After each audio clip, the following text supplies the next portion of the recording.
Guyon itu ada dua, guyon yang memang sudah selesai seriusnya. Saya pernah diceritain Mbah Mun, kata Mbah Mun, Kiai maca kitab guyon dikritik. Maca kitab kok guyon, terus kata Mbah Mun membela diri. Mergo macane wis iso, mulane iso guyon. Nek ra iso wis runtusen sik. Anda baca kitab ndak bisa, itu bisa guyon apa ndak? Ndak bisa, roh kitab wis meriang. Jadi orang guyon itu bukti alim. Tapi ada juga guyon yang menghindari ngomong serius kayak moderator gitu. Jadi ini masalah ya. Terus kecewa saya kedua, saya itu ngira Santri Proso itu katanya terkenal khusuk-khusuk, adabnya bagus. Ternyata ada percontohan yang nggak bagus. Di depan para gus-gusnya guyon. Jadi ini kekecewaan saya yang kedua. Nanti saya lebih kecewa lagi, ternyata yang khataman Fathul Wahab itu tidak paham Fathul Wahab. Itu lebih kecewa, tak bawa sampai mati itu nanti. Itu kecewa itu tak. Nah begini sebagaimana makalah yang saya bikin, karena tadi moderator sudah guyon, saya berusaha ngendikan serius. Karena memang fikih itu harus dikaji secara serius, meskipun dengan pikiran yang ceria, yang riang. Saya itu di Jogja itu lama sekali dan tetap sebagai rujukan karena saya spesialis sering ngendikan fikih. Saya dulu musyawarah ya seperti urutan di Pelosok, mulai takrib, mu'in, tapi di sana langsung mahalli karena Fathul Wahab gak diajarkan di sawir, di musyawarah. Tapi saya pernah ngaji Mbah Mun Fathul Wahab dan beliau sering berpesan, nak kanggo masyarakat ojo wahab repot, nganggo mahalli saja. Mahalli itu kan Surauhibin itu yang mensarai Minhajut Thalibin. Ini bukti bahwa saya ini alim betul, bukan guyon yang dari tidak alim itu. Jadi ini bedanya saya dengan moderator. Nanti kalau nggak percaya diuji di sini di depan.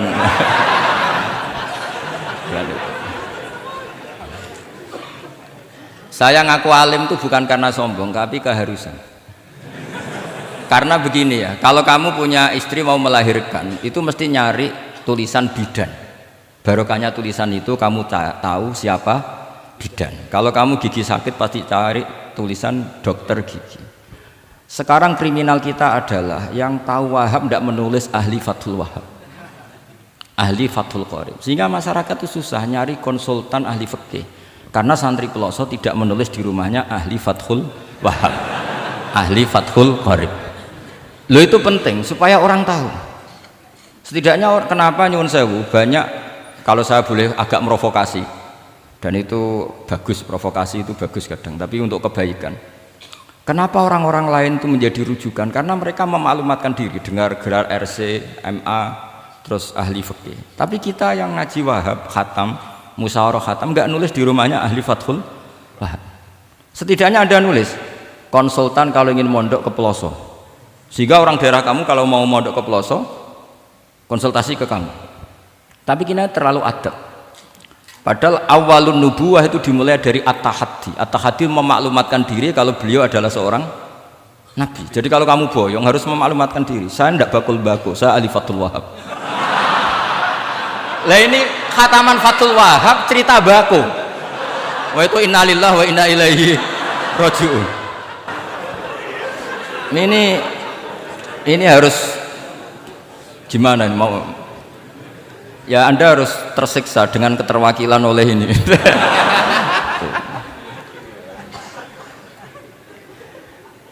Saya ini baca kitab banyak sekali, termasuk kitab Ithaf. Ketika beliau mensarai Ihya itu cerita kitab yang saya baca fil fikhi itu dihitung mulai mazhab Syafi'i sampai Hanafi semuanya. Saya baca kitab tasawuf ini, jadi memaklumatkan diri. Awal dari nubuah itu memaklumatkan diri. Sehingga orang gampang nyari. Kalau orang bisa nyari bidan, nyari dokter gigi karena tulisan. Kenapa orang kesulitan nyari ahli Fathul Qorib? Kalau kamu ahli konflik tulis saja, konsultan spesial cerai karena pengalaman pernah cerai, tulis saja. Kalau ahli jomblo tulis saja, ahli perjodohan. Supaya orang tahu keahlian kamu di mana. Saya di Jogja memaklumatkan diri, saya bisa baca Wahab, saya bisa baca Bukhari, saya bisa. Bukan dalam konteks sombong, karena kebutuhan umat yang ingin tatap bu'u asari Rasulillah, mencari-cari asari Rasulillah itu terpenuhi. Yaitu dengan ngaji orang yang ahli. Tunjukkan kalau baca kamu benar dan sebagai solusi umat. Umat ini punya problem banyak dan kamu mengajar dengan manhaj yang jadi solusi, yang jadi solutif, yang bisa jadi jalan keluar. Tapi kita enggak. Santri itu banyak keluar dari pondok, tapi karena miskin, sudah dari mbahnya bapaknya memang sudah miskin ya. Terus atas nama humul, atas nama ikhlas, terus sering menyembunyikan diri. Menyembunyikan diri, pura-pura ada alim, memang sebetulnya ada alim juga kadang itu. Akhirnya terus orang sampai nggak tahu kalau itu alumni pondok. Tapi ketika ada orang konsultasi sama pihak lain, mereka tersinggung karena kok nggak ke dia? Mau ke dia gimana? Nggak ada tulisannya, nggak ada potongannya. Malah tadi cerita mbako segala itu kan apa ya? Nah, saya ingin kembali lagi. Saya punya teks hadis yang riwayatnya seperti ini. Meskipun hadis itu misalnya dhaif, banyak aditnya, banyak penguatnya. Idza zuharatil bid'ah wal fitan. Sebagian ada tambahan wasubba ashabi. Fal yuzhiril alim ilmahu. Orang alim harus menampakkan kealimannya. Wa illa fa alaihi la'natullahi wal malaikati wan nasi ajmain. Justru kalau tidak memperlihatkan kealimannya dia kena laknat. Artinya yang sopan-sopan tidak memperlihatkan kefatul wahabannya, maka malah melihatkan kembakuannya. Itu jatahnya fa alaihi la'natullahi wal malaikati wan nasi ajmain. Ya setuju ya? Itu pasti kenalan. Coba betapa tersiksanya Syekh Zakaria Al-An tadi itu mulai ngomong tuh nggak pernah menyebut Syekh Zakaria Al-Ansori. Kayak apa tersiksa? Kitabku dikaji nyebut jenengku era gelem gitu. Padahal Syekh Zakaria Al-Ansori syarat menjadi orang alim seperti dari sekian tarjamah, istilahnya dalam bahasa Arab terbaru itu tarjamah itu Syekhul Islam Syekh Zakaria Al-Ansori. Itu saya pilih yang dari kitab Manhajus Sawi karanya Habib Zain bin Smith. Itu dari sekian manaqib yang saya baca di Sulaiman Al-Jamal di mana-mana paling menarik itu. Syaratnya jadi orang alim itu dua, punya guru alim, punya murid alim. Karena Anda akan tersiksa. Sangat-sangat tersiksa. Ngaji sama gurunya takut disuruh baca, gurunya alim, mau ngorek ya meriang muridnya alim. Itu yang dialami Syekh Zakaria Al-Ansori. Sehingga beliau ngendikan duqiqtu baina hajaroini. Saya ini ditempa dua batu, cara Jawa digebek dua batu. Mau ngaji ya takut karena gurunya alim alamah yaitu pengarang Fathul Bari Ibnu Hajar Al-Asqalani. Mau mulang ya meriang mergo di murid alim alamah jenis Ibnu Hajar Al-Haytami. Dadi aku sampai ngaji ya persiapan, sampai mulang ya persiapan. Kayak apa susahnya jadi Syekh Zakaria Al-Ansori, mau ngaji setoran ya persiapan, mau ngajar persiapan. Makanya kata Mbah Mun, syarat utama ulama itu harus punya murid alim. Saya pernah didhawuhi Mbah Mun, aku mau gak ada anak Gus Najib itu Gus Najib, saya juga izin jadi kiai. Karena syaratnya jadi kiai itu udah anak alim di murid alim. Izin gak jadi kiai rasa sukses juga tak perlu. Makanya saya ketika kecelok alim itu senangnya bukan main beliau, karena terpenuhi status tadi. Nah ini kalau khataman Fathul Wahab terus bakas bako ini, ini roh Kiai Jazuli tersiksa ini gimana? Ini gimana ini sini? Kalau ukurannya kan gampang, moderator kan dipilih yang paling baik, setidaknya ngomongnya lah. Kalau tidak ilmunya ya ngomongnya. Terus Anda terwakili oleh orang yang nggak jelas. Nggak, saya gojlok ini tidak dosa, karena kalau betul saya ini dosa karena ngerasani orang, berarti jadi kafarah dosanya dia. Soal saya kan amalnya sudah banyak, aman lah. Aman, jadi nanti. Jadi kalau jatah hasanah saya harus diminta dia, tak kasih aja. Gampang. Masih surplus banyak. Ya masih surplus, masih banyak. Kan orang itu kalau baca Quran satu huruf itu dapat 10 kebaikan. Saya ini hafal Quran, sudah gak terhitung itu sudah. Itu untuk kamu tak saati satu huruf cukup nanti kalau nanti nuntut di akhirat itu tak kasih satu huruf itu cukup. Jadi, ya nggak apa-apa, nanti silahkan nuntut nanti di apa akhirat. Tapi kamu lebih saya tuntut. Kamu itu siapa kok nyuruh saya di sini itu? Dosanya lebih besar lagi itu. Saya teruskan ya, saya cerita yang serius. Syarat jadi orang alim itu punya guru alim, punya murid alim. Karena sebagian dari ilmu itu bukan ditempa guru tapi ditempa murid. Imam Fathul Bari, Sahibu Fathul Bari yaitu Syekh Ibnu Hajar Al-Asqalani, itu beliau sangat mencintai Nabi Musa justru karena dengan tanda kutip protesnya. Jadi ketika Nabi Musa diajari Nabi Khidir dari awal sudah ngendikan innaka inni ala ilmin, atau innaka dulu ya gak apa-apa, dibalik-balik gak apa-apa karena semua kitab kadang riwayat fil makna. Innaka ala ilmin allamaka wah malam a'lamhu wa inni ala ilmin allamanillah malam ta'lamhu. Kira-kira terjemahan bebasnya, kamu punya ilmu yang diajari Allah saya tidak tahu, saya punya ilmu yang diajari Allah kamu tidak tahu, maka innaka lan tastati'a ma'iya sabra, kamu tidak mungkin bisa menyabari saya, bisa memaklumi saya. Tapi kata Nabi Musa ngotot, tidak, saya harus belajar sama anda. Oke, silahkan belajar tapi jangan tanya. Pertanyaannya itu jangan tanya, fala tas'alni, kamu nggak boleh tanya. Kalau kamu ingin jadi murid yang baik nanti jangan tanya, itu dosa. Dengarkan aja. Ya dengarkan saja. Nah, tapi Nabi Musa tetap tanya. Ketika ada kejanggalan secara syariah, Nabi Musa tetap tanya. Dan itu oleh kitab-kitab tasawuf dianggap dengan tanda kutip kesalahannya Nabi Musa. Meskipun mimbabi hasanatil abrar sayyatul muqarrabin. Tapi di kitab fikih itu dipuji sundul langit. Protesnya Nabi Musa. Jadi di kitab tasawuf disalahkan karena kitab tasawuf pemuja tadi ketertaatan pada guru. Kitab fikih enggak. Ini bukti adallud dalil bahwa Musa itu orang pilihannya Allah. Dia tidak sabar, beliau tidak sabar kalau melihat kemungkaran. Jadi gugatannya Nabi Musa dianggap apa? Sur'atu ghairatihi fillah atau sur'atu ghairatihi fillah. Ada yang baca ghairah, ada yang baca ghirah. Ini karena ngadepi santri Fathul Wahab.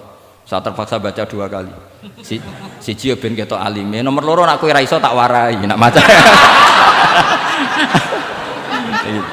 Karena dalam kiro asap ya mesti gitu, kalau nggak doikin jadikin. Karena yang satu cara berpikir masdar itu aslul mustaqot, maka nggak perlu kena harokat munasabah. Jadi saro yasiru sairon, tidak perlu siron. Faza yafuzu fauzan, tidak perlu fuzan karena masdar aslul mustaqot, jadi tidak perlu kompromi dengan harokatul munasabah. Tapi orang Arab tetap bilang dikul maisha, apa? Tetap bilang dikul maisha. Tapi kiro kita fala takufi doikin, bukan pakai apa? Dikin ya, makanya kemungkinannya 2. Saya baca 2 kali ben ketok alime karena saya ini menghormati sampean. Mosok ngundang wong ra alim kan sini-sini wong. Nomor 2 anak kowe ra iso tak warai kalau bacanya itu 2. Jadi andai kan saya ngajar di pondok pelosok saya baca mesti 2 kali. Wayah sibu zaidun kada, wayah sabu zaidun kada. Karena dalam qiraat sab'ah ada yang baca yahsibu, qiraat kita baca yahsabu. Tapi guru-guru kita kalau ngajar fikih itu bacanya yahsibu. Tapi kalau baca Quran yahsabu. Ya kan Quran kita kan ayah sabu Allah yaqdiru alaihi ahad, bukan dibaca ayah sibu. Saya teruskan. Jadi syarat jadi orang alim itu harus punya guru alim dan murid alim. Imam Fathul Bari ketika menganalisis Nabi Musa itu beliau memuja Nabi Musa. Ini bukti ghirahnya Nabi Musa yang luar biasa. Beliau paling tersinggung kalau untuhikat hurumatullah. Orang sudah ditolong kok nggak matur nuwun malah merusak perahunya. Jadi itu secara syariat itu mungkar. Kalau mungkar ya harus diprotes. Artinya itu sifatu madhin. Protesnya Nabi Musa itu sifatu madhin, bukan sifatu dhammin. Itu Ibnu Hajar al-Asqalani, gurunya Syekh Zakaria Ansari. Ketika orang tasawuf nganggep yang dilakukan Musa itu agak-agak mazmum karena protes sama guru.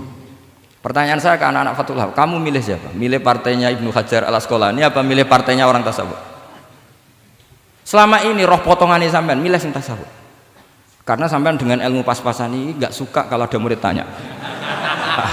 Mboten ngaku mawon. Tapi karena tadi logika syariatnya kata Ibnu Hajar al-Asqalani, Musa itu kalimuwah termasuk ulul azmi, sementara Khidir hanya seorang nabi. Apa yang dilakukan Musa tentu lebih keren karena beliau seorang nabi dan rasul. Jadi jangan kira terus di situ merupakan mangkobah, satu derajat yang luar biasa bagi Nabi Khidir mengalahkan Musa, itu enggak. Tapi ini juga mangkobah bagi Musa, betapa tidak sabarnya beliau ketika untuhikat hurumatullah. Dan itu Ibnu Hajar al-Asqalani dalam bingkai itu. Jadi beliau itu sangat ringan sekali. Artinya gini, kita bahas Zakaria al-Ansori nggak bisa tanpa bakas gurunya, yaitu Ibnu Hajar al-Asqalani. Nanti saya bakas muridnya. Lah yang mulai bakas muridnya itu kamu harus siap-siap. Karena kiai-kiai di pelosok itu alim alama. Masalahnya nanti pasti di muridnya. Syekh Zakaria Al-Ansari aman karena punya murid Ibnu Hajar Al-Haytami. Ibnu Hajar Al-Haytami aman karena punya murid Zainuddin Al-Malibari yang ngarang ya, mulai jenengan ini. Jadi masalah bukan pada gurunya tapi pada siapa? Muridnya. Terus Ibnu Hajar Al-Asqalani itu orang yang luar biasa. Saya pengagum beliau karena saya kalau baca Bukhari pakai pertolongan sarah beliau yaitu Fathul Bari. Itu beliau kalau protes, sukanya memang protes. Beliau itu nakot itu ahli kritik, ahli protes. Beliau termasuk sering kritik Imam Nawawi, kritik orang-orang sebelumnya. Tapi ya dalam konteks kebaikan. Imam Nawawi itu punya sarah namanya Sarhu Muslim Lin Nawawi. Terus beliau punya kitab fikih Minhajut Thalibin yang disadur oleh Syekh Zakaria dari Manhajut Thullab. Yang satu pakai Minhajut Thalibin jamak mudzakkar salim, yang satu pakai Manhajut Thullab pakai jamak taksir. Kitab Minhajut Thalibin sendiri dari kitab Muharrar karangannya Imam Rafi'i, terpaut sekitar 3 orang sampai ke Imam Rafi'i dari Imam Nawawi. Imam Rafi'i ngarang itu dari Al-Wasid, Al-Basid dan Al-Wajiz karangan Imam Ghazali. Dan itu saya punya. Kitab indukannya Imam Ghazali Nihayatul Matlab fi Dirayatil Mazhab saya juga punya, karangannya Imam siapa? Haromen. Terus sampai Mukhtasarul Muzani. Saya tadi sempat bawa kitab Mukhtasarul Muzani. Bareng ngerti ini kok jadi pengajian umum lemes ya. Waduh. Mau nyalahkan Gus Kausar Mbah nggak berani. Tapi saya tadi matur sama Gus Kevin, Gus ini kok jadi pengajian umum, enggak tahu. Sebenarnya saya ingin anak Wahab saja terus tak marahin terus pulang. Tapi ini di depan orang banyak, kalau marahin kan nggak baik ya, sudah saya tak rileks saja. Tak ceritakan bukti keseriusan fikih itu dikarang. Misalnya begini, ini contoh Zakaria Al-Ansari, Syekh Zakaria Al-Ansari ketika dengan tanda kutip sering bilang wa takbiri bidzalik aula min takbiril asli kadan atau a'ammu min takbiril asli kadan. Kenapa ada gugatan takbir? Karena takbir itu apapun hebatnya, karena dikarang seorang manusia itu ada falta. Ada keterselipan di situ, meskipun satu kedipan mata yang beliau salah, miss ya Rasulullah. Misalnya begini, definisi sholat ya, kita kan sering dengar sholat itu apa? Umumnya orang kan aqwalun wa af'alun, muftatahatun bitakbir, muftatamatun bitaslim.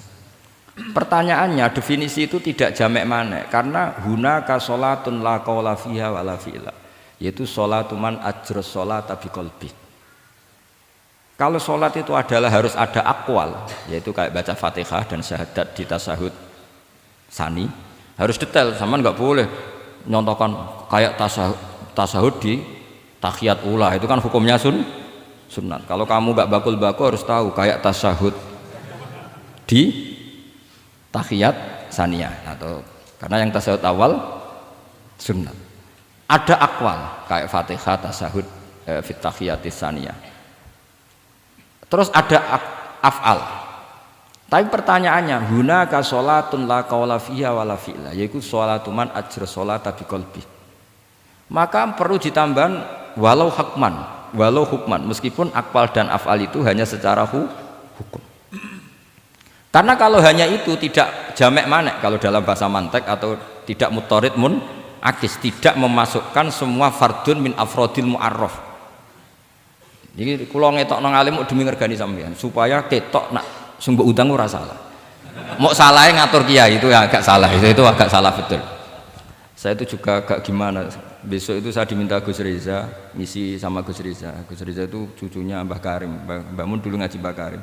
Jadi orang kok kayaknya manfaatkan saya sak karepe dhewe gitu karena saya ini mangkalah tua terus.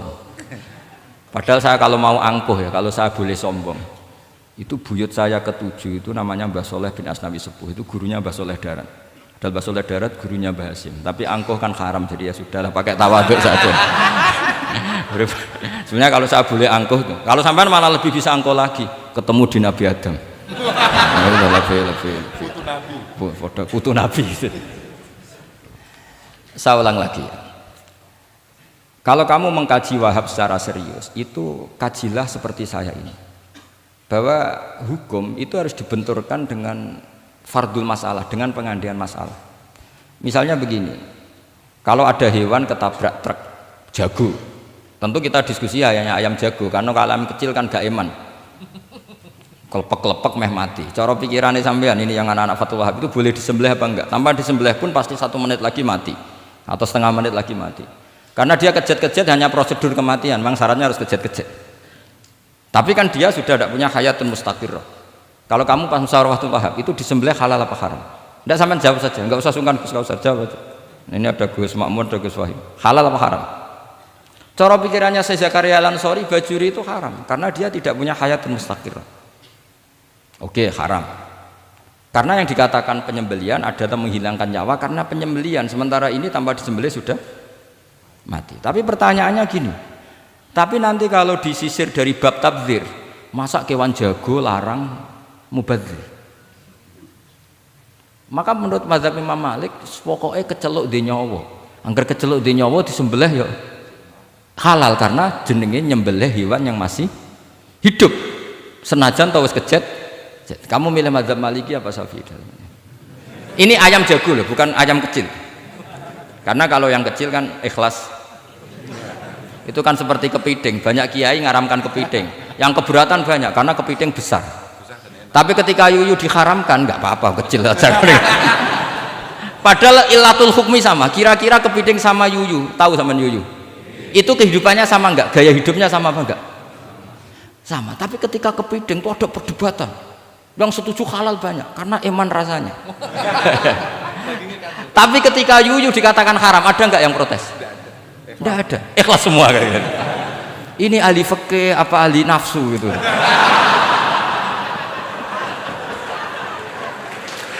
Jadi apa debat itu akhirnya nggak mutu kan? Coba kehidupannya kepiting sama yuyu itu sama apa enggak? Sama. Kenapa kepiting mukhtalaf alaih kalau yang yuyu hampir semua kiai meyakini haram? Kenapa? Sama. Saya itu pernah betul ngalamin, saya mau pas jalan-jalan sama putri saya ada ayam jago ditabrak truk gitu. Sudah kejet-kejet, tanya orangnya, Gus ini halal enggak? Saya bilang untuk kamu halal. Lama-lama orangnya penasaran, kok untuk kamu, untuk hukum kok ada untuk kamu, untuk... Akhirnya tanya, gak Gus mestine iku piye? Kon tak haramno ya ora siap, wong kon iman nggih Gus bener. Ya misale cara jenengan. Aku kiai kurang pegawean tapi ya mangan pitik kejet-kejet aku. Tapi ini logika ya, logika yang dibangun fikih. Fikih itu kalau bangun kaidahnya gampang. Fikih itu gampang sekali karena sesuai fitrah manusia. Misalnya fikih itu kadang saya baca itu ya tertawa. Coba orang wajib mandi karena keluar mani. Ya sudah keluar mani wajib mandi. Sebetulnya keluar anak itu tidak ada hadisnya, nggak ada dalilnya. Tapi wajib mandi orang nifas itu karena mengeluarkan anak. Itu orang-orang fikih yang masih asli itu kalau bilang ya li anal walada maniyun munakidun. Ya. Kadang-kadang sembrono. Ya enteng saja. Mbah jenengan tak nut tenan ngendikan gitu. Li anal walada maniyun munakidun. Jadi sampean itu ya maniyun munakidun. Jadi khurujul mani itu ya punya far'ul hukmi yaitu khurujul walad. Sama-sama yujibul ghusla. Karena sama-sama apa? Maniyun batin mbah tak nut tenan kok terus ini ajak guyon apa piye gitu. Dan ulama itu memang rileks. Ketika Syekh Zakaria Al-Ansori membela mazhab Syafi'i yaitu dalam konteks tahur.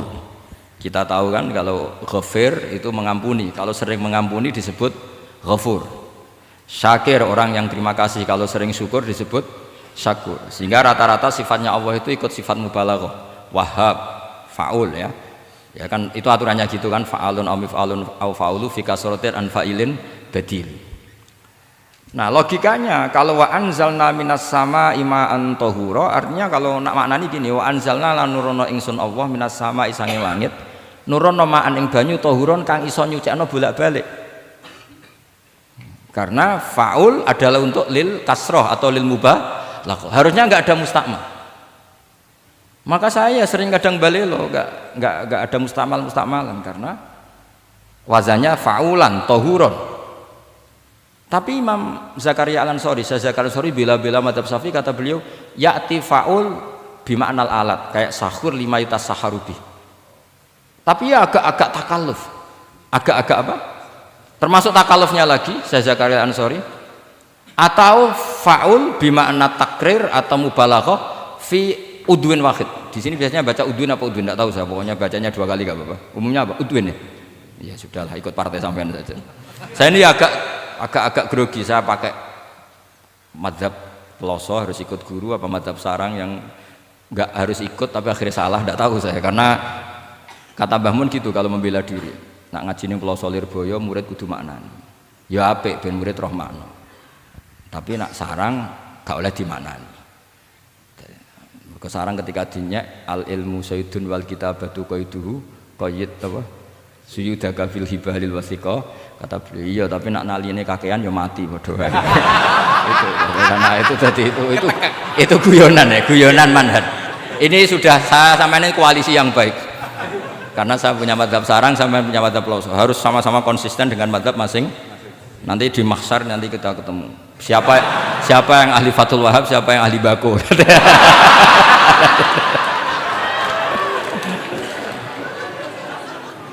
Nah, pikirannya Fathul Wahab kalau sampean khatam betul itu untuk takrir tapi fi udwin wahid, yaitu air yang sudah mensucikan ini misalnya masih bisa mensucikan ini, yang bisa mensucikan asal masih fi udwin wahid. Ya sudah, di situ saja takrirnya atau mubalaghahnya di situ, bukan ke anggota yang lain. Oke, itu meskipun agak, tapi Imam Malik dan semua ulama hampir mengatakan tohur itu ya tetap di kasrotil istimal, artinya ya sudah bisa takrirut tathir. Tapi yang bilang tathir digugat lagi, digugatnya gini, tohur itu mubalaghah dari tohir, bukan dari mutohir. Ini kalau sampean fasul masail, sampean nggak pernah tahu fasul masail sedetail ini, nanti diulang lagi khatamannya. Tohur itu bukan mubalaghah dari tohir, tapi dari mutohir. Padahal bahasan kita tentang tathir, bukan tentang tuhur. Sampean mikir toh?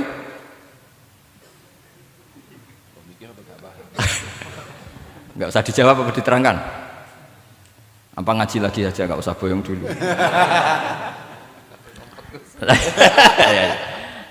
Nah, kemudian akhirnya ulama mulai mikir bahwa la makna li tohiriyah illa dengan fungsi tohuriyah. Tidak ada gunanya disestatuskan suci kemudian tidak berakibat mensucikan, karena ini air masih murni, ma'un mutlaq. Kecuali kayak teh kopi berstatus suci tapi tidak mensucikan, tentu ma'an tohuro di konteks itu adalah tohir mutohir, karena contohnya air mutlak bukan kopi. Berarti meskipun tohur itu dari mubalaghah tohir tapi maknanya mutohir, itu perdebatan. Akhirnya apa? Orang itu menjadi cerdas, terutama di era Ibnu Hajar Al-Haytami, karena beliau ahli fikir. Beliau itu cerdasnya Masya Allah. Tapi apapun itu, beliau tetap manusia. Kecerdasannya kadang berlebihan dalam aturan yang dipatok mazhab Syafi'i, termasuk mensyaratkan Jumatan harus orang 40. Sekarang pertanyaannya gini, sama tak beri pertanyaan, harus bisa jawab. Meskipun salah nggak apa-apa, saya butuh jawaban, nggak butuh benar, karena sudah tahu mesti agak salah itu, nggak apa-apa. Ketika ada satu kampung yang orangnya tidak sampai 40 dan mereka ingin Jumatan, menurut kamu itu harus Jumatan, apa boleh Jumatan, apa harus duhur? Apa ya Jumatan ya duhur? Masyarakat gak mau biasanya. Tidak, harus Jumatan, boleh tidak Jumatan, apa harus duhur? Apa nggak perlu ada hukumnya, ben karepmu. Nah, di kitab-kitab I'anatut Thalibin, Sayyid Abi Bakar Sato, itu beliau ngendikan kamu harus tetap Jumatan meskipun jumlahnya belum 40. Karena apa? Madharat tarkil Jum'ah itu lebih ngeri ketimbang mensyaratkan 40 yang asal usul dalilnya itu tidak jelas. Imam Ahmad bin Hanbal kalau ditanya apakah Jumatan harus 40, itu ghadiban sadidan, marah besar. Lam yarid fil adat nasun, kata beliau. Enggak ada dalam adat Jumat dan nas. Imam Syafi'i itu hanya asumsi, biasanya wong 40 mesti ono waline. Tapi potongan-potongan gini meskipun sebanyak ini kan enggak, sampean menjamin enggak kalau ada 200 orang ada walinya ini? Dulu itu 40 orang pasti ada walinya, sekarang mbok 1000 enggak ada jaminan ada wali. Dulu itu ada 2 wali, yang satu rokok, dikritik sama yang enggak rokok. Mosok pangeran dikebuli katanya karena tapi wali rokok ini ahli tauhid. Allah laisa bimakanin katanya. Saya tidak tahu ini tadi ya kacau. Wali itu kalau sudah debat itu bener mana? Yang satu goslo, wali kok rokokan, pangeran kok dikebuli. Yang satu bilang apa? Allah laisa bimakan. Itu saya teruskan. Jadi perdebatan di fikih itu sebetulnya semuanya itu rasional. Karena fikih dibangun di bawah qaidatul fikhi, qawaidul fikhi dan usul fikih. Dan semuanya itu muktabas atau multamas atau makhud min Rasulillah sallallahu alaihi wasallam. Sekarang saya beri satu analogi. Pernah ada satu kejadian Rasulullah sallallahu alaihi wasallam menghentikan la yusalliyanna ahadukum illa fi Bani Quraidah. Kamu jangan sholat asar kecuali sampai Bani Quraidah. Kira-kira saya ngomong sama santri, kamu jangan sholat asar kecuali sampai Lirboyo.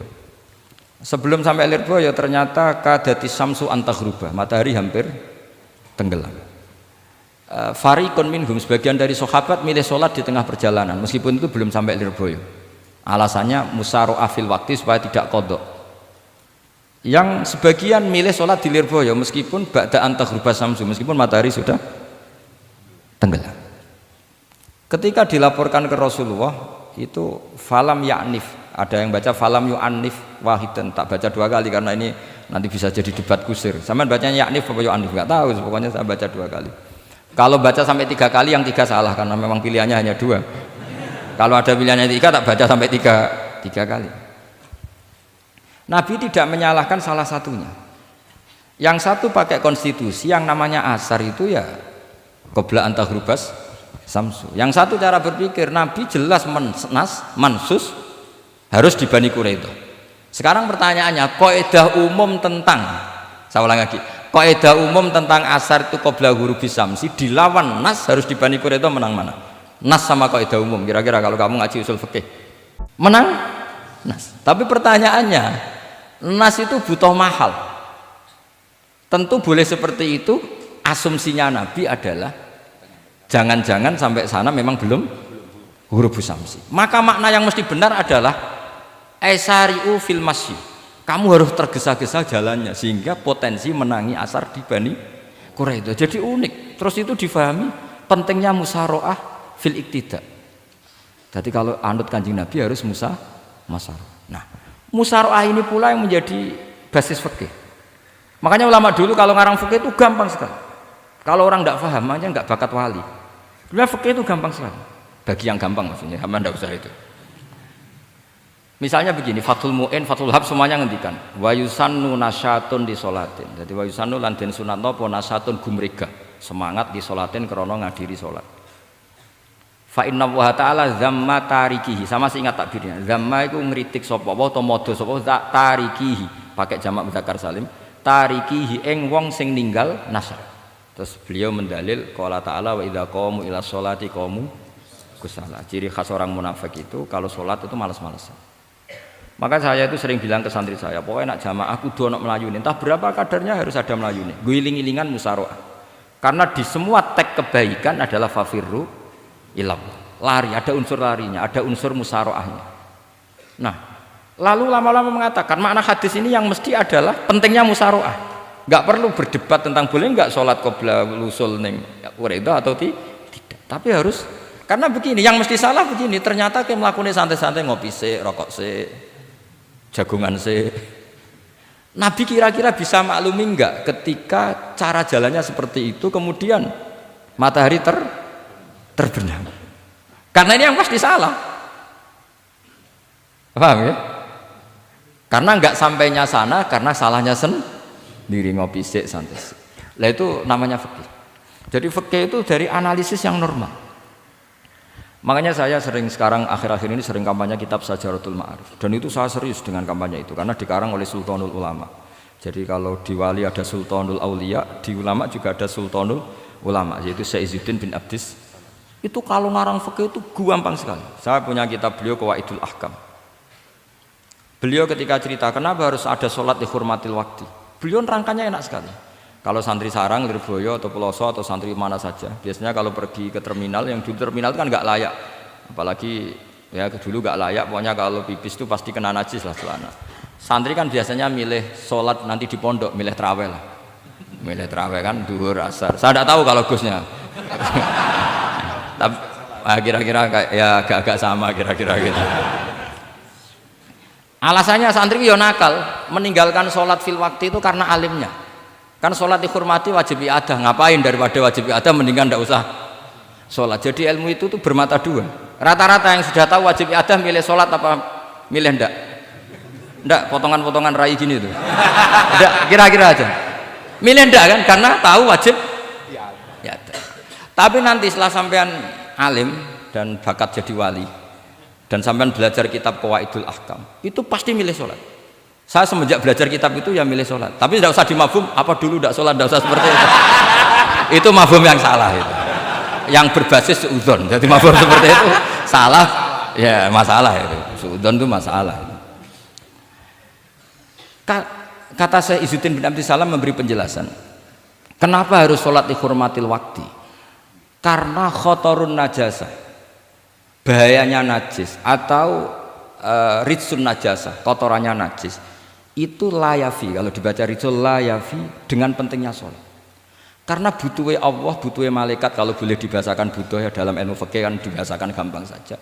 Ada orang sujud di waktu yang diwajibkan sujud, sehingga diabaikan syarat sholat itu harus toharatul badan, wa ubi dan wal makan.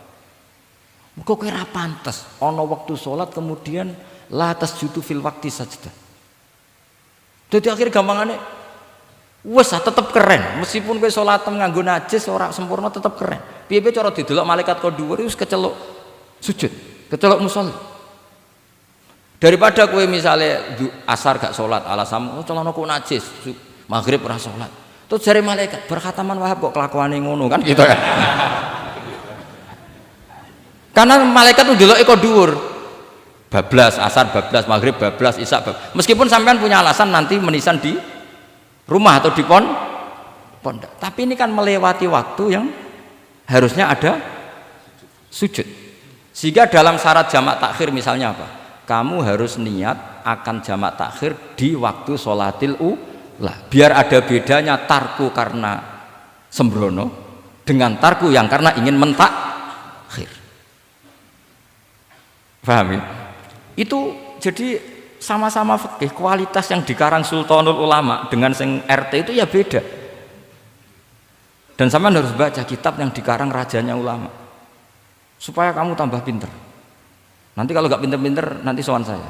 Tetap gak pinter karena itu jatah. Makanya ada usah sowan ya, nanti gak ngefek juga gitu. Itu Syekh Izzuddin bin Abdis. Terus kemudian beliau mengebabkan itu detail sekali, yaitu di Syajaratul Ma'arif dibabkan di bab faslon la yutrakul haqqu li ajlil batil. Itu beliau bikin satu strategi fikih itu yang luar biasa. Misalnya begini, jihad atau perjuangan membela Islam itu harus kamu menyertakan orang-orang fajir, orang-orang fasik. Kenapa? Likuwatil Islam. Karena kesalahan orang fajir itu tidak seimbang dengan pentingnya syaukatul Islam atau syaukatul muslim.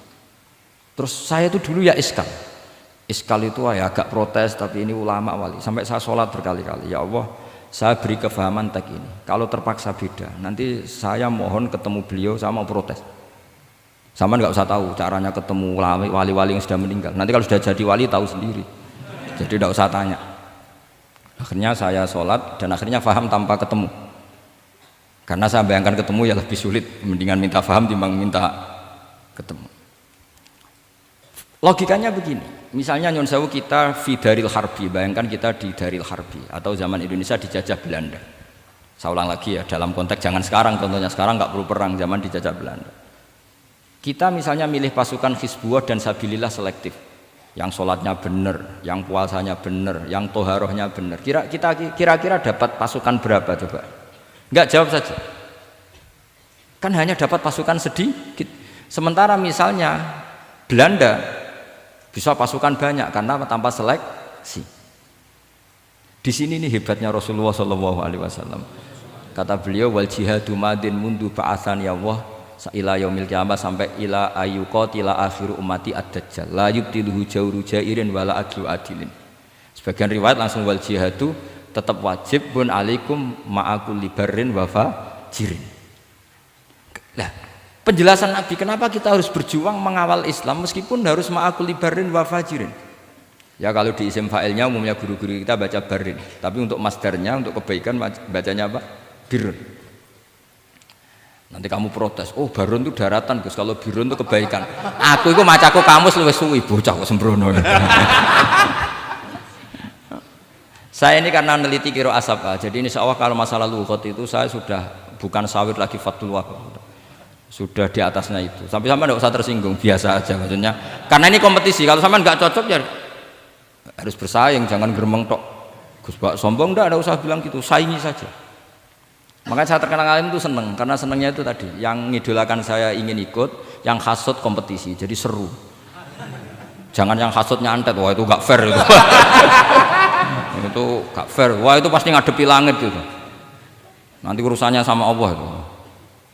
Gak sama saya, langsung sama. Saya ulang lagi ya. Ilmu itu harus dianalogi dengan fikih, dilogika dengan fikih, dikiaskan dengan fikih. Sekarang misalnya ada orang sok ikhtiyat, wah perang kok ambek wong fasik gak enak gini-gini, wong fasik perilakunya gini-gini. Pertanyaannya adalah, kalau kita nyeleksi hanya orang soleh, kita dapat pasukan berapa? Misalnya zaman kita melawan Belanda. Sama sekarang kita ngawal pembangunan masjid, kadang yang nyumbang gak sholat, kadang yang nyumbang yang sewu hasil korupsi, kadang yang nyumbang orang-orang yang cara muamalah babal kedua. Itu coba kalau kamu tolak, potensinya gini, ini oke, sekaligus PR. Saya berkali-kali nyontohkan ini, sampean boleh tidak setuju, tapi nanti menghadapi saya di akhirat, tidak di dunia, di akhirat. Nanti kita sowan Allah bareng-bareng bener siapa. Loh saya tidak main-main, karena ulama dulu, sampean lihat di Mu'in di Fathul Wahab, kalau sudah ngendikan ulama, wahadha madhabun al-qawwahabi, ini madhab yang saya siap ketemu Allah. Jadi ukuran madhab benar itu bukan diputuskan di sawir Fathul Wahab, tapi madhabun sing al-qawwahabi, madhab yang saya ketemu Allah dengan madhab itu. Misalnya gini, ada orang fasik lewat di depan saya, punya uang 1 juta. Delalah pas itu qadhafallahu fi qalbihi hubbal ulama. Misalnya. Pas itu delalah beliau senang ulama terus bilang gini, Gus Pak, uang ini tak kasihkan kamu 1 juta. Dia fasik, misalnya terkenal syaribul khomri. Saya ini menurut pertanyaan saya, ini jawab saja. Kamu salah nggak apa-apa. Wajib menerima apa, haram menerima apa, bebas, mubah. Ayo milih di polling. Nggak usah sungkan Gus Kausar. Ini beliau-beliau posisi senior, milih nerima apa nolak, wajib apa sunat, sunat apa wajib. Nah logika harus terbangun begini, kalau kamu terima maka akan dicibir. Malam di Fathul Wahab tiga duit uang saya kok gelem, bolak-balik nak duit gelem aja. Itu juga masalah kan, kiai latihan jatuh kan, artinya posisinya tidak mantep-mantep amat. Aku udah kadang keramat itu. Sama jangan niru saya, aman udah itu. Bayangkan sampean yang latihan nyai itu.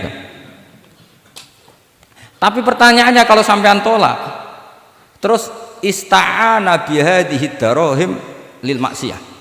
Tak kena kiai ra gelem, tak kena demenanku. Dan hari itu andaikan dia tidak punya uang 1 juta, dia tidak bisa kedemenannya. Gara-gara sampean tolak, dia punya alat untuk maksiat lagi. Kalau seperti ini jadi haram apa wajib? Loh, berarti sampean harus gak jawab anut aku. Artinya sampean jawab kan terprovokasi saya kan?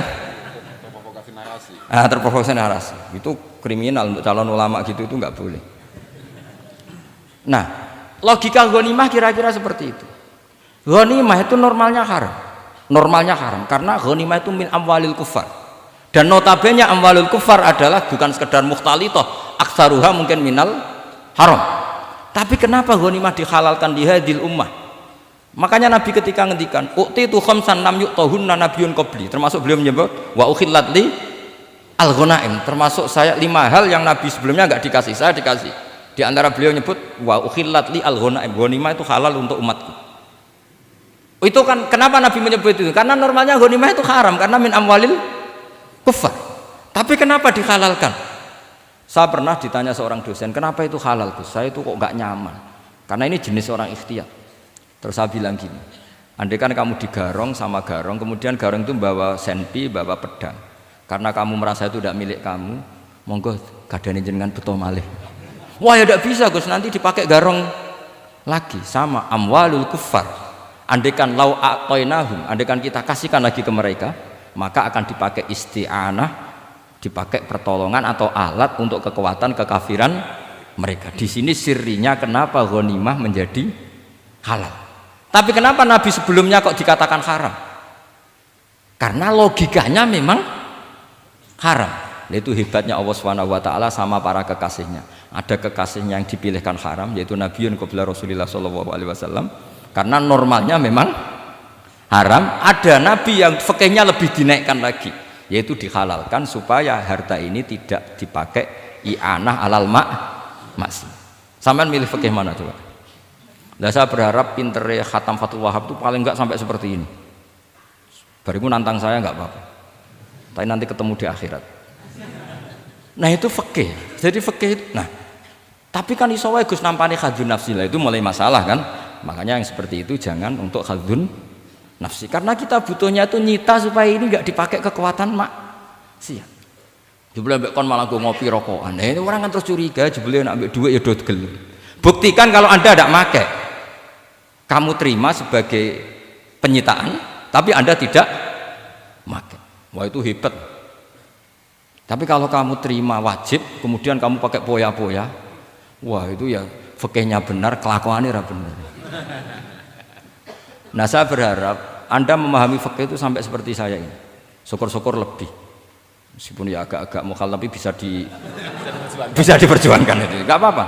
Kamu doa di saat istijabah, ya Allah saya ingin mengalahkan Gus Pak, saya ridho dengan doa itu.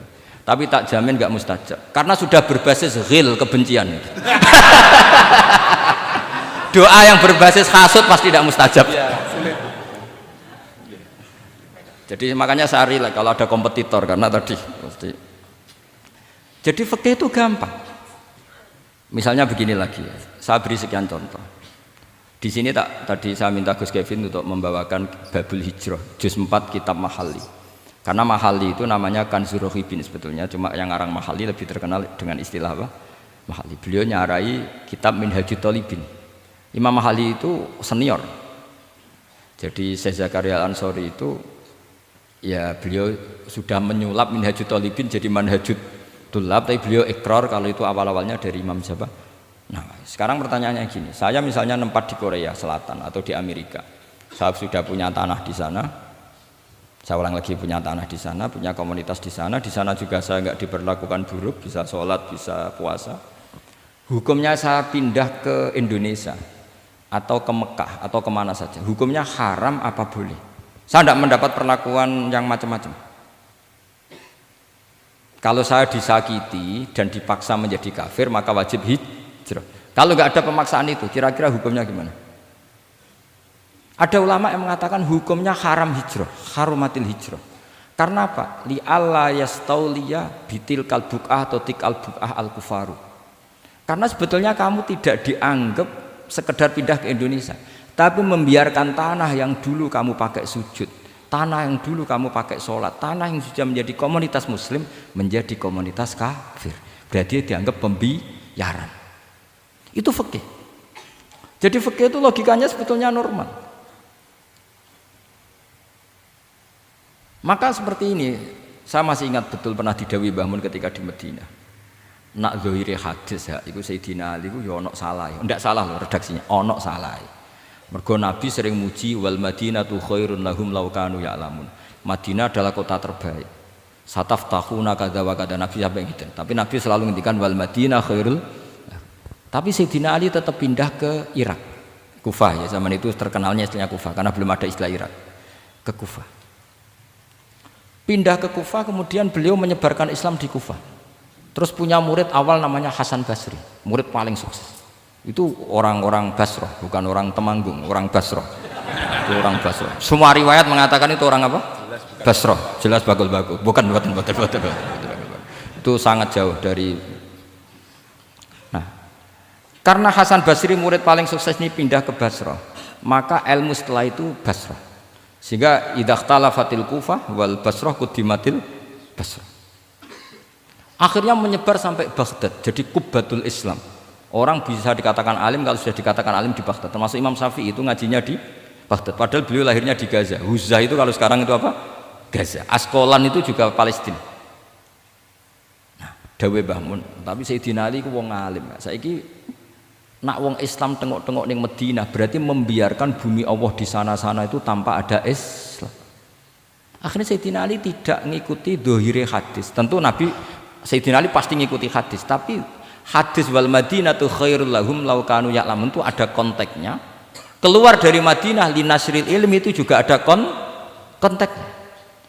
Sehingga kenapa dulu ketika futuhat, saya ulang lagi ketika futuhat, itu banyak sahabat yang sudah di Madinah mapan, ketika Mekah sudah takluk 100% sama Sayyidina Umar ditawari, halla raja'tum ila Makkah tatufuna bil baiti kada wa kada wa fadilatu sholat fil haram ka alfi sholatin fi, itu dipuji-puji. Mbok yo pindah ke Mekah, Mekah sekarang sudah milik kita, sholat di Mekah itu ka alfi sholatin kada wa kada. Tapi kata para sahabat yang sudah di mana-mana, di Persia, itu kalau sekarang Iran, di Lebanon, di Syam kalau dulu, kata beliau-beliau itu paling banter kalau saya di Mekah ibadahnya tawaf, tapi kalau di negara-negara ini adalah nasrul Islam. Wa nasrul Islam itu da'bul ambiya bihada ursilatir rusul, karena nasrul Islam itu para rasul diutus. Akhirnya mereka terus hidup di mana-mana, termasuk muridnya Sayyidina Ali. Menurut sebagian cerita terus pindah ke Baros itu. Kemana? Baros. Jadi Islam pertama di Indonesia itu muridnya Sayyidina Ali yang di Sumatera itu. Nah, pertanyaannya adalah, kalau kamu punya murid atau anak pamit mau kuliah di Jerman atau di Australia, kamu milih melarang apa menyuruh? Kalau melarang, kalau menyuruh takut katut perilaku barat. Kalau melarang berarti kamu membiarkan Jerman tanpa ada yang sujud. Padahal semua bumi diciptakan Allah, ju'ilat lanal ardu kulluha masjidan. Lah itu fikih. Fikih akan berdebat untuk hal-hal seperti itu. Ini saya beri contoh. Ini masih ada waktu 10 menit. Ya, jangan lama-lama nanti malah bingung. Yang bingung tidak sampean, saya juga ikut bingung nanti kalau kelamaan. Tidak, supaya ini logika ini apa? Logika fikih ya, fikih yang sekedap ini tadi sudah halaman 227 ya. Ini tidak, supaya sampean tahu, karena saya pernah belajar detail ya tentang Mahali sama Qalyubi. Ini kalau di kitab ini halaman 227 ya. Tentang juz 4 ya, halaman 227 juz berapa? 4. Saya beri contoh ya, ini supaya clear ya masalah posisi kita. Jadi misalnya sama orang Indonesia pindah ke negara lain, terus Indonesia kemudian ditempati orang-orang yang nggak benar, berarti kamu ikut tanggung jawab. Saya baca, bismillahirrahmanirrahim.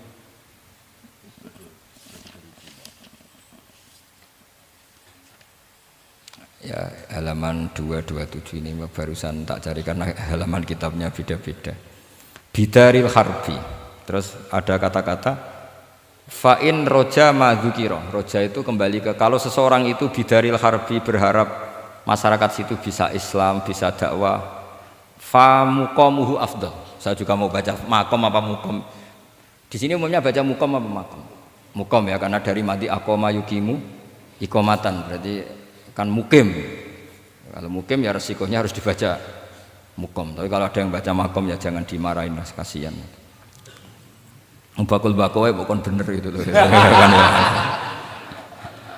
Fa'in roja madzukiro famuqamuhu afdalu au qadara alal i'tizali harumatil hijratu. Umumnya di sini baca harumat atau hurimat? Ya boleh dua, boleh harumat, boleh hurimat. Kalau itu masih li alla yastauliyal kufaru ala mahallihi fayasbahu darul kufri. Jadi artinya gini, misalnya saya di Jogja misalnya, atau di Jakarta atau di Batam, di situ atau di Papua, di situ kamu merantau di sana sudah bisa menciptakan komunitas Islam. Kemudian kamu pindah, itu bukan dianggap pindah secara mubah karena kangen keluarga, enggak, tapi ada masalah. Setelah kamu pindah ini yang menghuni siapa? Jangan-jangan min dari sujud ila niklab misalnya. Itu fikih. Jadi fikih itu sebetulnya normal saja. Tapi karena kita baca tidak detail, terus kayak apa gitu, kayak fikih itu aneh semua. Dasar gak bakat alim. Jadi sebetulnya fikih itu normal. Gitu. Makanya kembali ke tadi, kalau orang alim tidak mau izharul ilmi, fa alaihi la'natullahi wal malaikati wan nasi ajmain. Misalnya saya ini terkenal membawa Islam yang mudah, yang menyenangkan. Orang itu sampai maksiat itu cari kesenangan. Orang sampai maksiat itu karena cari kesenangan. Tapi kalau kesenangan itu tidak didapatkan fit to'at, karena to'at dikampanyakan secara agak teroris. Kamu sholat tidak mesti diterima karena baju kamu nggak mesti semuanya halal, sujud kamu nggak mesti diteror, sehingga orang yang sholat tuh sholat ya orang mesti ditompo, mendingan nggak sholat. Kita ini kan mikir seperti itu. Coba nyuwun sewu, kalau orang-orang Kristiani, kalau kampanye gimana? Setiap orang mati bersama Bapak di surga. Sementara kita sudah kiai mati masih didoakan ingkana muhsinan. Itu murid kita, itu kan gak sopan sekali. Murid dongakno gurune ingkana muhsinan. Murid kualat. Gurune kok muhsinane ditaklek ingkana muhsinan. Cara aku dadi gurumu sembrono guru darane. Susah ya apa sing muni kana muhsinan ije dikein. Itu kan saya belum pernah doakan Mbah Mun gitu. Kalau saya mendoakan beliau supaya diampuni, doa saya tak rubah gini. Ya Allah antal ghafur wa anta dzu maghfirah. Maka sepatutnya jenengan mengampuni guru saya. Jadi saya itu kalau bilang ingkana itu kayak gimana gitu. Tapi ini urusan daug ya, sampean nggak boleh protes. Tapi sanate ngono Gus, niki kitab-kitab ngono, sampean ngrubah sanad. Ya saya kalau nggak bisa apa-apa kalau sampean protes gitu. Sampean ngrubah adab kalau gitu. Nak protes-protesan. Lu coba misalnya Syekh Abdul Qadir Jailani itu Sultanul Aulia ya. Terus beliau misalnya wafat di pelosok. Terus kamu berdoa ingkana muhsinan coba. Ini ketuane wali di ingkana. Boyo wong ndak akhlak sithik gitu maksudnya. Wong sak donya iku ya tabarraku bi. Ya tabarraku nabi. Saiki ditaklek ingkar. Saya tuh belum pernah doain guru-guru dengan, meskipun saya tahu itu doa yang, karena pilihannya gini, misalnya sampean protes, Gus wong sanate ngono. Jangan-jangan mancen apalam mau ikut tok.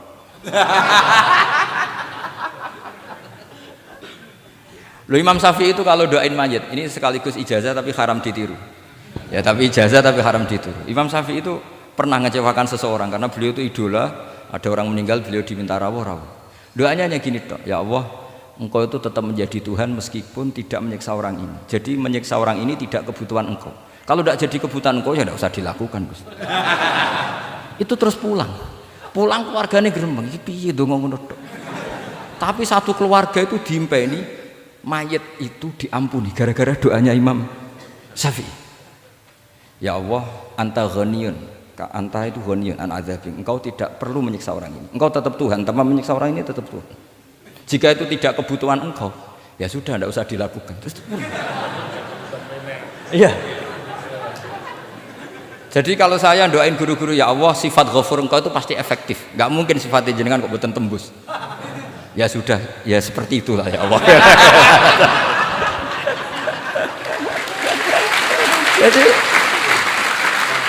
Jadi itu urusan daud, sama nggak boleh protes. Gus Pak kok ngawur ijtihad, itu bukan ngawur, saya ini orang waras. Punya rasa takzim sama guru sama para wali. Sementara kamu yang berdasar sanad tadi, jangan-jangan menghafalan kamu hanya itu. Ayo milih mana?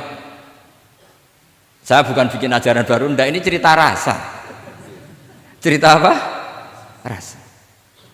Dan itu di hadis-hadis gitu. Nabi itu kalau manja sama Allah gitu. Kalau ada orang salah terus kemudian diazab, kata Nabi, anta akram min ayu adzibahu marroten. Ini di dunia sudah pernah engkau beri sanksi ya Allah. Anta akram min ayu adzibahu marroten. Tapi kalau belum disiksa kemudian dia aman-aman saja di dunia, engkau itu akram, engkau sudah mulia, gak pantas sudah menyelamatkan di dunia, kemudian jenengan dendam di akhirat masih. Jadi masih nyiksa lagi itu. Nabi itu kalau sedang manja dengan Allah itu akhirnya ya baik semua gitu. Lah saya jenis ulama yang partai itu. Partai itu lah kira-kira seperti itu. Jadi gampang itu.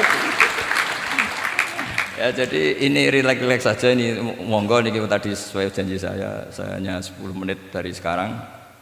Saya juga mungkin saya nanti tetap pulang karena saya besok ngajar di setainya Gus Yofur. Mungkin saya itu sudah janji sama istri saya, setelah Yai wafat paling saya ini dibully pernah sepuh itu 2 tahun. Semoga setelah 2 tahun saya naik lebih sepuh. Pakai dalil-dalil yang agak-agak angkuh tadi karena terpaksa. Jadi sekarang ngalah 2 tahun. Setelah itu saya pakai sanad yang saya sepuh gitu. Supaya agak digawe kongkonan terus gitu. Tapi saya tidak tahu tingkat adab saya sampai berapa tahun, saya tidak tahu gitu. Tapi saya mohon sama Musairin Fathul Wahab, ilmu itu dianalisis secara cerdas, ceria dan mudah.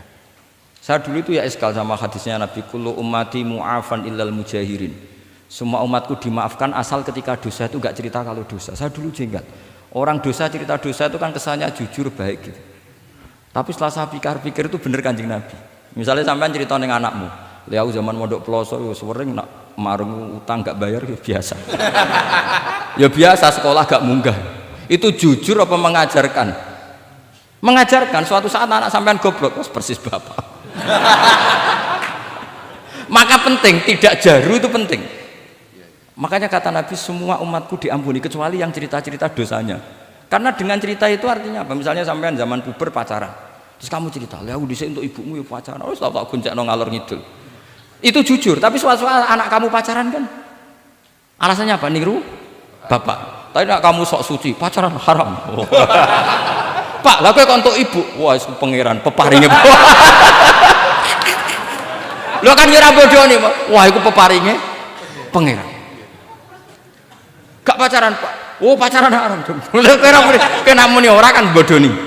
Pacaran haram tuh. Aku untuk bojo peparinge Allah. Wah, itu dimaafkan malah itu.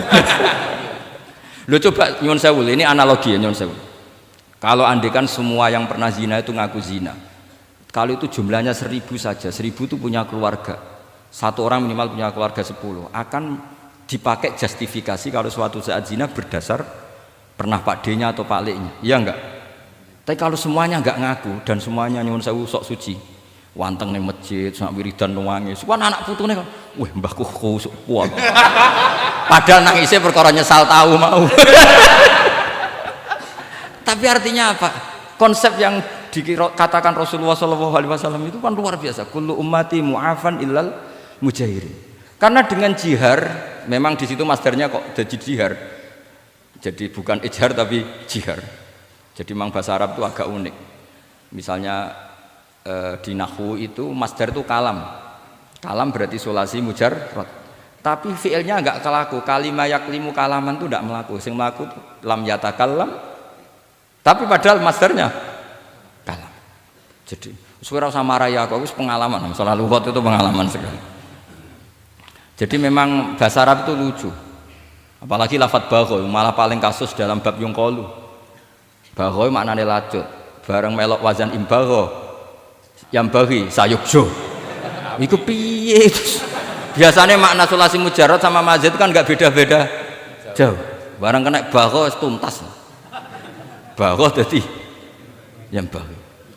Nang takok, yang bagi sulasi mujarrad apa? Bagho, Pak. Bagho maknane apa? Jadi tiang-tiang lacut, Pak. Mergo wis bingung gurune ben nerangno bingung. Daripada bingung wis jare tiang-tiang maknane lacut.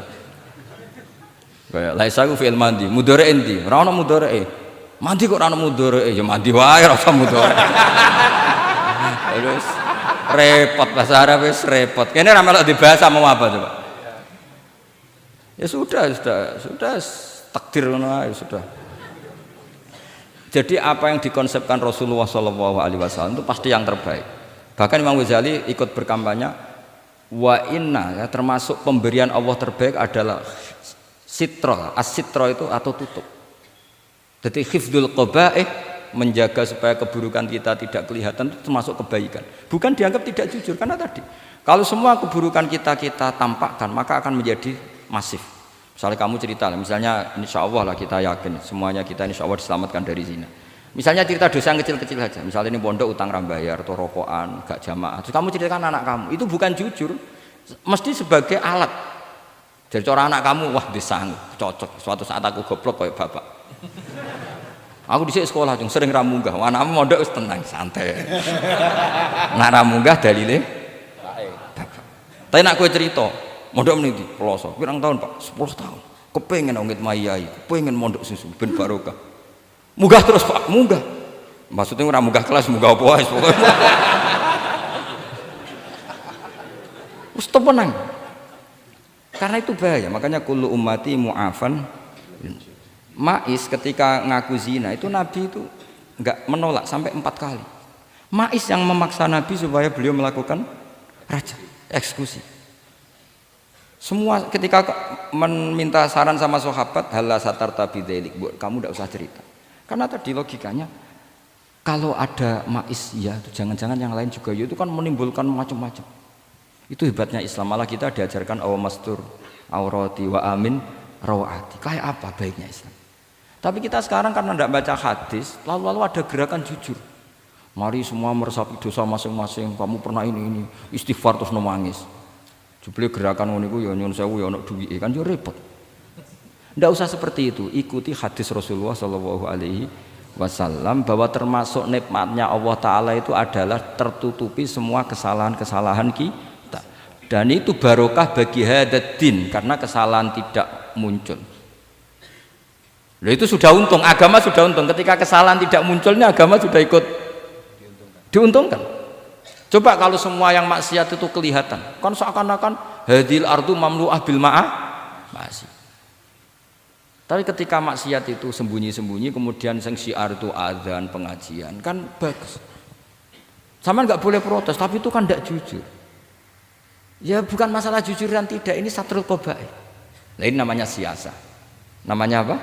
Siasa. Siasa itu tidak harus politik tentang negara. Kita mengelola diri kita sendiri butuh apa? Butuh siasa. Jadi misalnya kamu cerita kebaikan kamu kepada anak, biar kebaikan itu ditiru. Tapi kalau anak kamu tanya, Pak, sampai nanti salah, itu sesuatu yang paling saya takutkan, Jung. Karena aku sering na'udzubillah minas salah.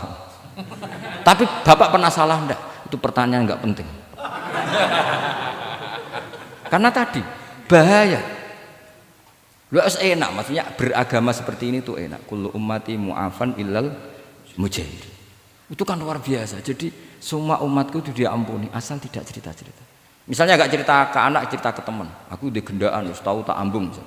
Mesti pikiran kamu, yang pondok is pengurus jebule tahu ngono. Mesti digo, suatu saat aku nak ngono, awas. Atau nak caiki keamanan, awas kita kandakno kan gitu. Tetap ini menjadi alat maksiat bagi yang lain.